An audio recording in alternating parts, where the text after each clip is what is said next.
Hey students, we're looking at packet number 3 right now. I'm going to be looking at the math section for 7th graders on pages 29 through 32. That's one of your options of something you can select to complete for math in this packet, learning packet number 3. So here I am on page 29, and here we are looking at getting variables by themselves, one-step equations. So remember, you can use addition to undo subtraction, right? Or you can use subtraction to undo addition, because subtraction and addition are opposites from one another. So right here we have x minus 5 equals negative 6.3. So the way we can get x, our variable, by itself and solve this is add 5 to both sides. As we can see right here, negative 5 plus 5 cancels out, leaving us just with x on this side of the equal sign. Over here, we have negative 6.3 plus 5, which leaves us with a negative 1.3. If you have gotten this far and you have negative 6.3 and you know you need to add 5 to it, you could use a calculator like the Desmos calculator. Don't forget to start with parentheses first. So what was it here? Was it 6.3, negative 6.3? So parentheses, negative, oopsies, parentheses, negative sign 6.3, okay, end our parentheses, and then we're going to add 5. That gives us our answer over here, negative 1.3. Okay, these examples are good. Look through them as you're solving these. As you can see right here on number 1, you have 6 equals m minus 7/8. So to get m by itself, we have to undo the subtraction. We're going to undo subtraction using what? What's the opposite of subtraction? It's addition, right? So we're going to add 7/8 to 6. So your answer here would just be 6 and 7/8. Okay?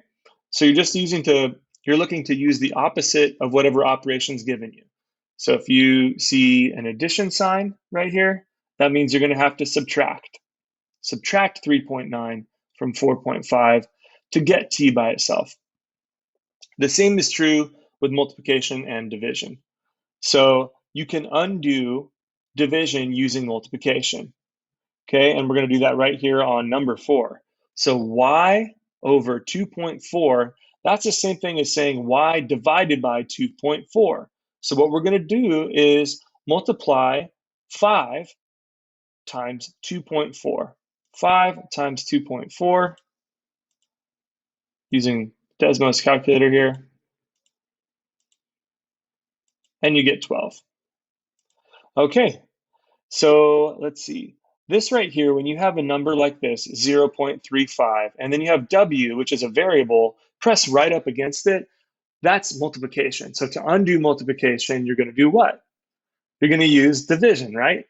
So all you have to do here is negative 7 divided by 0.35. Negative 7 divided by 0.35. Okay, let's take a look at this here. This is now on page 31, where we're writing two-step equations. So a lot of these real-world problems look like this. There's a one-time amount, then there's a number times a variable, and a total amount. So let me try to explain this example if I can real quick here. At the start of a month, the customer spends $3 for a reusable coffee cup. She pays $2 each time she fills the cup with coffee. At the end of the month, she has paid $53. So end of the month paid $53, that's going to be the total amount, okay? How many cups of coffee did she get? So the one-time amount is $3. She paid $3 for a cup she can use over and over. So for the one-time amount, you have 3. Then the number times a variable, well, that's $2 for every time she uses the cup, that she fills it up with coffee.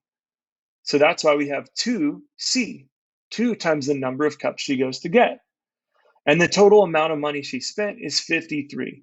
So for all of these, they're wanting you to try using the one-time amount, okay, the number times a variable, and then the total amount. And my time is up with Screencastify.